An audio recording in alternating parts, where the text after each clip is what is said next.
Is it Amorim out already for certain United fans? Hey guys, welcome back to the channel. Welcome to another video. Today's video is going to centre around this man right here, Ruben Amorim, the current head coach of Manchester United, of course. Not even about 3 or 4 months into his tenure at Manchester United, I believe. And there are already calls by certain members of the United fan base to get rid of the former Sporting Lisbon manager. We're going to be diving into this one because it is a very interesting topic of debate and it's a very interesting story in its entirety as well. But before we get into all of that and much more, I would like to remind you all to please like the video and also subscribe if you are new. Both things are always and forever be greatly appreciated. Get involved in the comment section below. Let me know your thoughts, your comments, opinions, predictions, feelings, whatever you want to call it, that I'm sure will make for great and interesting reading about this topic of discussion. Get involved, people. Use and abuse that section. Would love to hear from you all on this. But without further ado, let's get on with the video. Let's talk Ruben Amorim and Manchester United. Look, the main bulk of this video stems from in the aftermath of Sunday's defeat against Tottenham. James Maddison's only goal of the game proved to be the difference maker on the day. Spurs won by 1-0, and it left Manchester United 15th in the table and staring down the barrel of what looks like it's going to be a relegation battling season, if you can believe that, for what Manchester United are and have been over the years. It's absolutely incredible to see the drop-off this season. And look, as a Liverpool fan, as a rival fan, long may it continue. I love seeing Manchester United down in the mud. But here's what I have to say. I always will say it on these types of videos. I'll always try and tackle this as fairly, as neutrally, and as honestly as possible, with the odd banterous comment thrown in there. But for the most part, I will try and be open and fair about these kinds of topics of discussion, and none come more interesting than what the current situation is at Manchester United right now.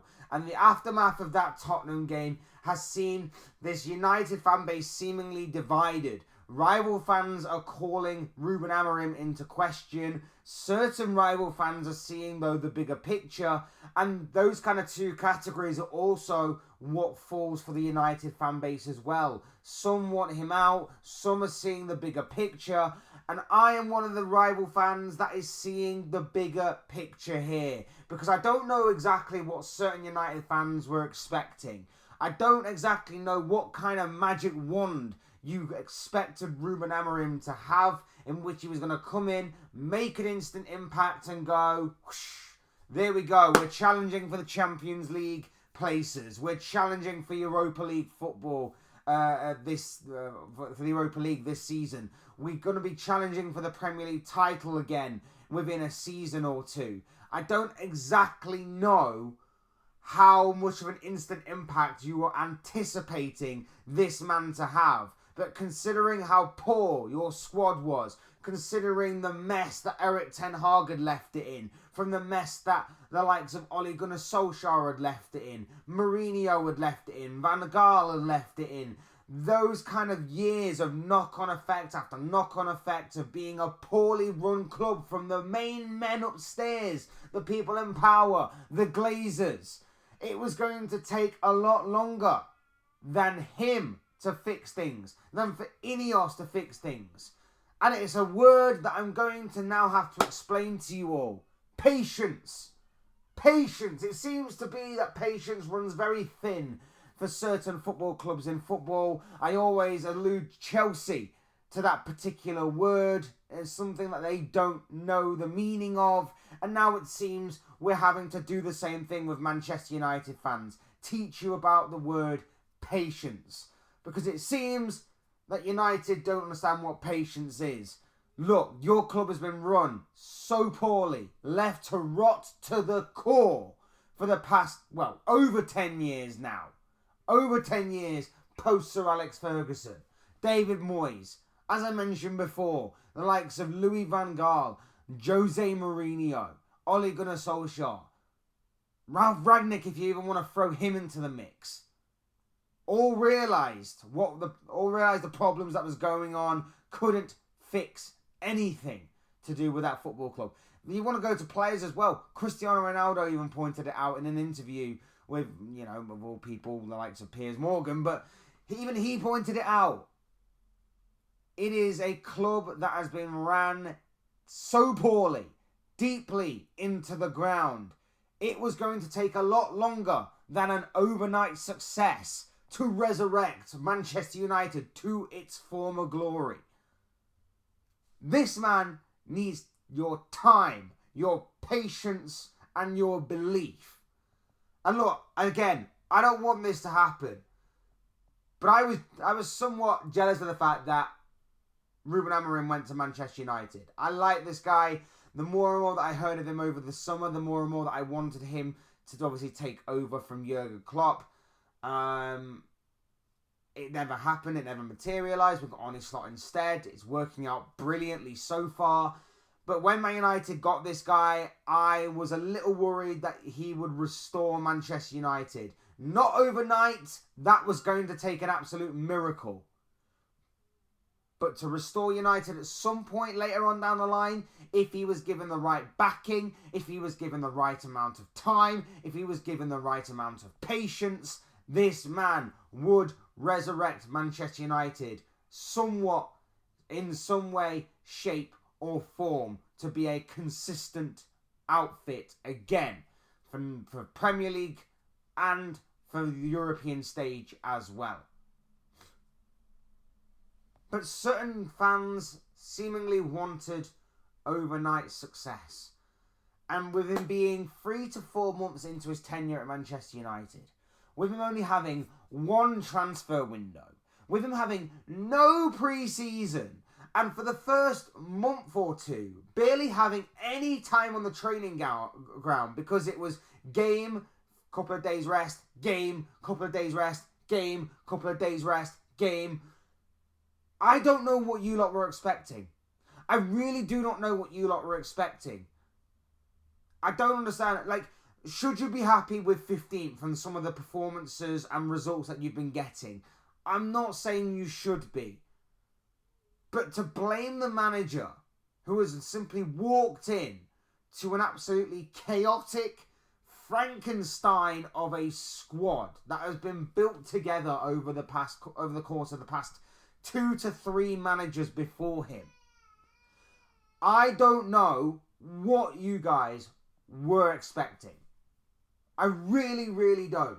He's walked into a squad that clearly is not good enough in terms of certain players being up to the standard of Manchester United.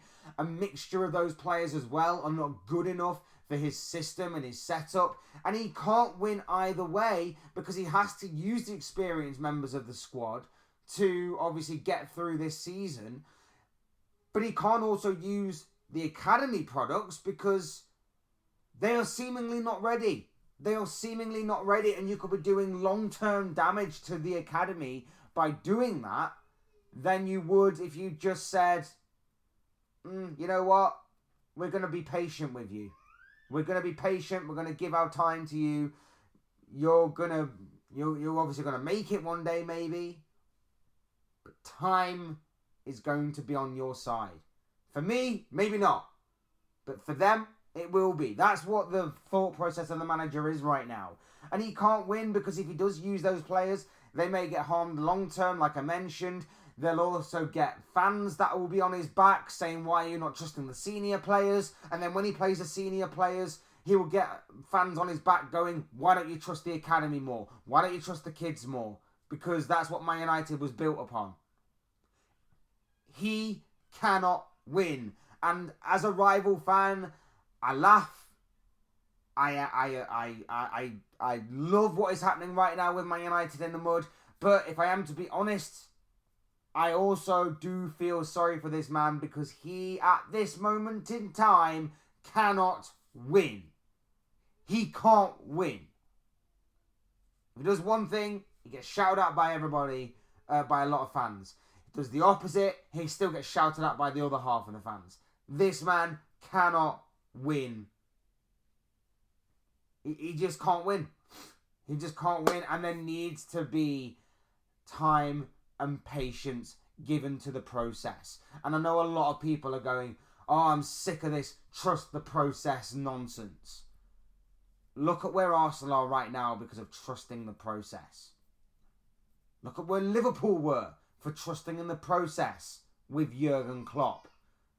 It is not a phrase that obviously a lot of people want to hear, but given the way that your club has been run over the course of the past decade, you are going to need to trust the process on this one. Because what is the alternative? I don't know what the alternative is. This guy is someone that believes in the way that he plays and is going to be very stubborn in the way that he wants to play. He's not changing his tactics, and I admire that to a certain extent. And I think for this season, you can admire him not adapting because he's trying to work out who is up to Man United's standard, who is not, who can work in his system, who cannot. And some of that pressure may be telling on some of those players' performances. But United fans have been crying out for this kind of brutal assessment of the squad for years. Man United fans have been crying out for a proper identity for years. And then when they are presented with one from this man right here, all of a sudden, because the results are not there, it's not good enough. It's not good enough. And the reason why the results are not there is because he's only had one transfer window in which he was barely backed in that transfer window. He got the left wing back he seemingly wanted. Fine. But obviously that squad has got holes in, has got problems, needs beefing up, needs an upgrade in certain areas.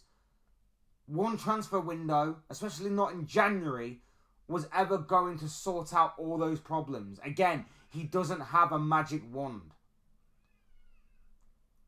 So I don't understand what you want. I don't understand what you want and why you can't see the bigger picture that's going on here.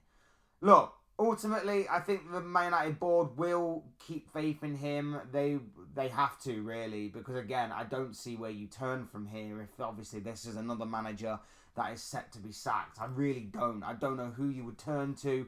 You'd have to go to a completely new system or off the back of a new system here. You'd have to go to a new manager with a new approach, a new design, which is going to take even more time to implement and even more time to get right.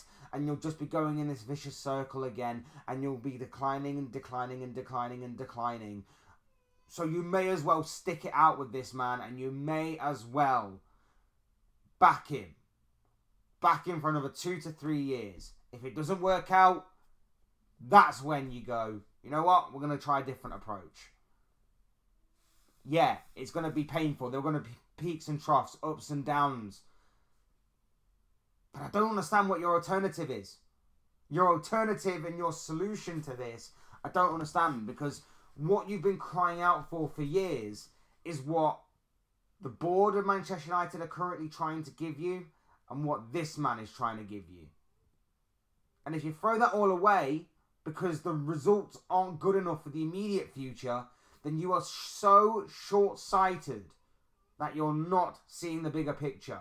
And like I say, not only are they showing the signs of backing him, but you're going to have to just ride it out. And the signs of backing him, the left wing back coming in January in Dorgu. You've also got the likes of Marcus Rashford being sent out on loan to Aston Villa, backing the manager's judgment on that one. There are probably a few others as well that obviously United fans will know more about than me from the outside looking in. But it does show that the club are backing him. It does show what United fans have been crying out for a number of years. But it's going to take time and patience. Time and patience, people. Time and patience. Because I genuinely don't understand why United fans thought that bringing in this guy was just going to solve everything. Because it didn't work for Jose. It didn't work for Van Gaal. It didn't work for Solskjaer. It takes time. And that's what United fans seemingly don't understand. So if you are Ruben Amorim out, Get involved. Tell me why. Let me try and understand it from your perspective. Because from the outside looking in, I don't personally get it. I don't know why you were thinking that a team that has been rotten to the core for over a decade was going to have an instant, overnight overhaul and success was going to be right around the corner. I just personally do not get it. And again, I will reiterate my point. I am a Liverpool fan. I am a rival fan. I am currently laughing at Manchester United and I'm loving every second of their meltdowns and fall from grace and their seemingly relegation battle this season. I am loving every single second. But I also want to try and be as fair, as open, and as honest with these types of discussions because football content creation is what I want to sort of get into more and more. And I will always try and be as neutral as I can and put my biases aside when talking about rival fans, rival clubs, rival sports, whatever it may be. And in this situation, like I say, I liked Ruben Amorim when he was at Sporting. I was annoyed when he went to Manchester United. And if you want to take anything from this, always listen to rival fans because they will be the most brutally honest with any club. I want Ruben Amorim gone because I genuinely think he will resurrect Manchester United in some way, shape or form. Maybe he lays the foundations. Maybe he gets them to challenging for major honours again. Whatever it may be, I think Amorim is that good of a coach. However, because I want him gone, that means I'm a rival fan. If I'm to be open and honest, United need to stick with him because the alternative is that you keep going through this cycle and eventually one manager will stick for a season and then you'll get rid of him partway through the next one. The biggest mistake that Ineos have made so far was keeping Erik ten Hag partway through this season and not letting Amorim have an opportunity at a pre-season. You could be a little bit further along right now. Again, not completely, but you could have been a little bit further along right now. So if anyone deserves blame, Ineos deserves blame for keeping Ten Hag in the job longer than he should have been. And the Glazers obviously deserve much more for the absolute terrible and the absolute negligence, gross negligence of how they have run that club over the course of over a decade. Look, these are just the thoughts, comments, opinions, predictions, feelings, whatever you call it, of this guy. I want to know what you guys think. What do you make of this Manchester United and Ruben Amorim situation? Are you Amorim in or Amorim out at this moment in time? Let me know your thoughts, comments, opinions, predictions, feelings, whatever you want to call it. That I'm sure will make for great and interesting reading down below in the comment section. Please do use and abuse that section, people, and talk to me on this. Hit the like button if you haven't already. Subscribe if you are new or want to see more content like this. Both things will always and forever be greatly appreciated. And as always, thank you all so much for watching and listening. I've been Fletch. This has been another Fletch Talks video. Thank you all for your continued or brand new support to the channel. Very much appreciated. You guys are absolutely awesome. Will never ever be taken for granted. So thank you all so much for that. And I will see and speak with you all again soon in another video or live stream or whatever it may be. Cheers guys. Thanks everyone for watching. Take care. Enjoy the rest of your day. And I'll speak to you all again very, very soon.